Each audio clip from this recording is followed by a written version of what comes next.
Good morning, everyone. He served in Governor Charlie Baker's cabinet, and now he's running for the top job. Mike Keneally is here. He's in the chair, and we go on the record. From WCVB Channel 5, the inside word from Washington to Beacon Hill. Today's newsmakers are going on the record. Good morning, everyone, and welcome to OTR. I'm Ed Harding. And I'm Sharman Siketti. Mike Keneally is a Republican running for governor. He has served as Massachusetts Secretary of Housing and Economic Development. Before that, Keneally spent years in private equity and is a graduate of Dartmouth College and Harvard Business School. Thanks so much for joining us. Great to be here. Great to have you with Thanks us. for having me. So why do you want to be governor of Massachusetts? Why are you running for governor? Ed, I love public service and I love Massachusetts. I'm looking at our state right now. We have some major challenges and major opportunities. We've articulated three parts of our campaign we're going to focus on: affordability, opportunity, and better government.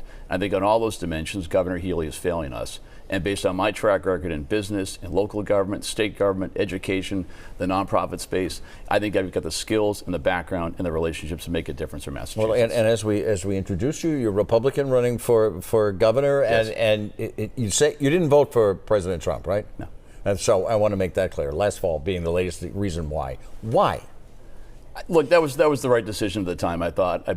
But look, the only election I'm focused on right now is 2026. Got it. And the only politician I want to compare myself to is Maura Healey. Got So it. we are on to 2026.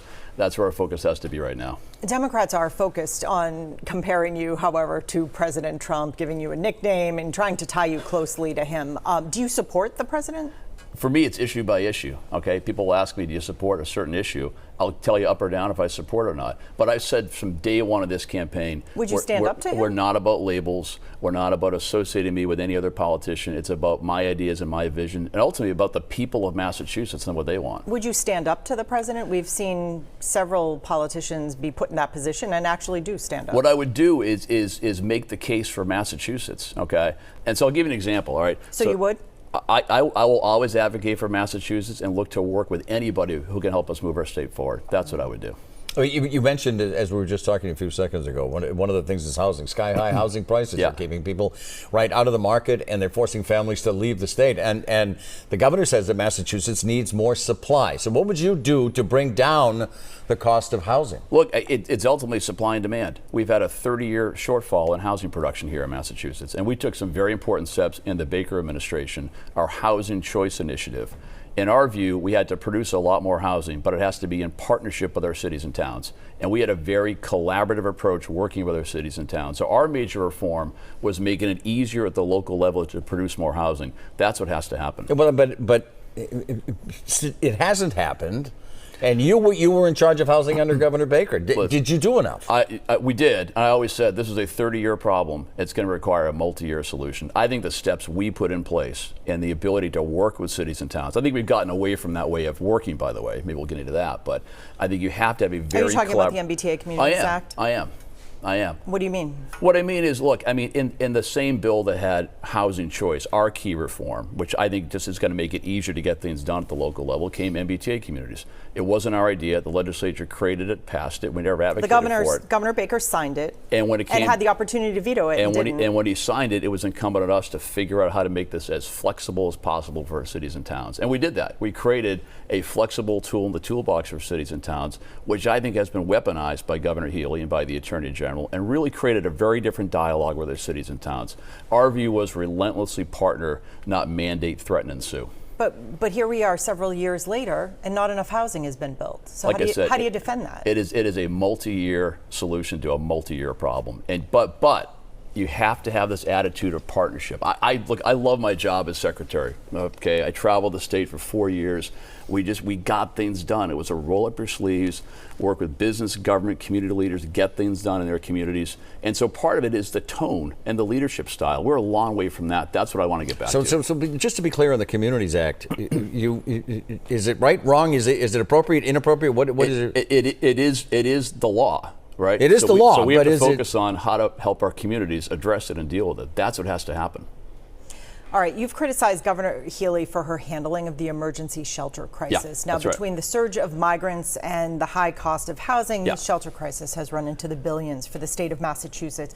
What kind of changes do you want to see? Well, look, first of all, a little bit of a retrospective on what happened here. The lesson in any crisis, I think, is deal with the root causes early and aggressively. And that just hasn't happened. Now, I'll take you back to late November 2022. I had a meeting with Governor Healy, incoming Lieutenant Governor Driscoll. They asked, what are you concerned about as the housing secretary? And I said, I'm very concerned about this migrant situation because of three things. We had a humanitarian crisis in some of these countries. We had a largely open federal border, and we had our status in Massachusetts as the only one of the 50 states that was right to shelter. And I said that will guarantee that more people will continue to come into our state. And so the root causes weren't addressed early enough. What we have to do. You were in charge in August of 2022 when the migrant surge started. Why didn't you address it then? I'd argue the surge didn't start then, but we saw what could happen was a crisis developing, and our guidance to the legislature and the incoming administration was, you guys have to deal with this. We tried to get the legislature's attention about it during that period of time, and they made it clear they wanted to work with the incoming administration about it. You'd like to see more limits. You want a residency requirement. We have to. Look, I mean, you go back to, we've been right to shelter since 1983, okay? And that is meant for Massachusetts families that have become homeless, where we have to find shelter for them. And for 40 years, I'd argue, that didn't really bother anybody. It wasn't a factor in our lives. It wasn't that expensive. It did its job. It's not meant to address a humanitarian crisis and thousands of people coming here. So what should have happened much earlier on was a reform to right to shelter. But people have been living in the system, had been living in the system for years, and that happened under your leadership. People were living in that system. By the way, you go back to the start of the That Baker happened under your administration. leadership, so why not fix it then? Oh, we tried to fix it then, but the problem was you had to reform right to shelter. You had to get the legislature's attention for those reforms, and that wasn't happening. They just weren't on board? They weren't on board. We tried to warn people about it. They weren't on board. All right, next item, and we'd like to show the video. You have seen it. Honestly, every night that we're here on News Center 5, we have different kinds of video of these interchanges and exchanges. We have seen ICE ramping up immigration enforcement in our communities. This is an ICE action in Worcester that devolved in a complete chaos when people started to push back. Are you, let me just flat out ask you, those agents and the U.S. Attorney are defending federal action. What is your opinion on that? My opinion, Ed, is that we have to have local, county, and state law enforcement working with the feds to get the worst criminals out of our shelters, off our streets, and out of our state, period. And that isn't happening. That has to happen. I don't think anyone objects to criminals, but well, there's if you talk to the sheriffs, for example, I toured Plymouth County Jail recently and talked to Sheriff McDonald down there. The sheriffs don't feel like they're being supported in that regard. They don't feel like there's enough of a coordination between local, state, and county with the feds. And you talk about bad incidents. I mean, there have been thousands of incidents in these shelters. Horrible incidents. So we got to really focus there. On the other side, these agents show up with masks on, and they mask their own identity, and they just show up. I'll come back to what I said before. We have to have a focus on getting criminals out of our shelters, off our streets, and out of our state. And that requires a different level of coordination. Do you support ICE's tactics? I support a coordinated effort with ICE and our local, state, and county law enforcement. That's what I support. But the fact of the matter is, we're seeing enforcement that includes masked men walking up to people and pulling them into vans. We're seeing sledgehammering of windshields. That's also happening. Is that something you support?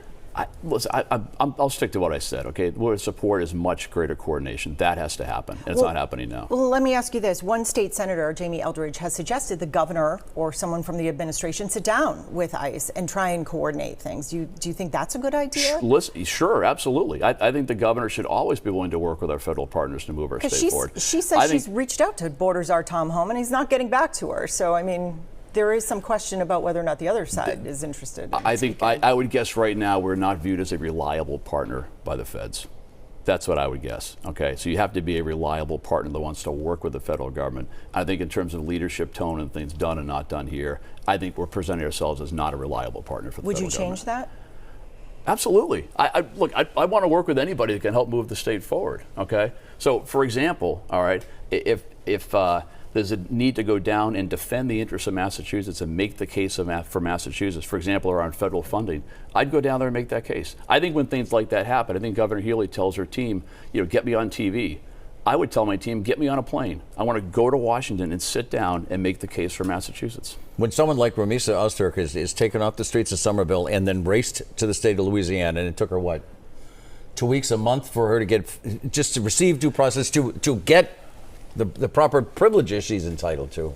Is that bad? Is that good? Is that You have to be in favor of due process. But again, and I think you have to stay focused on the job at hand, which is, again, focusing on the criminals on our streets and in our shelters. That has to be the focus, and there has to be an adherence to due process. Mike Keneally's in the chair. We're on the record this morning. Stay with us.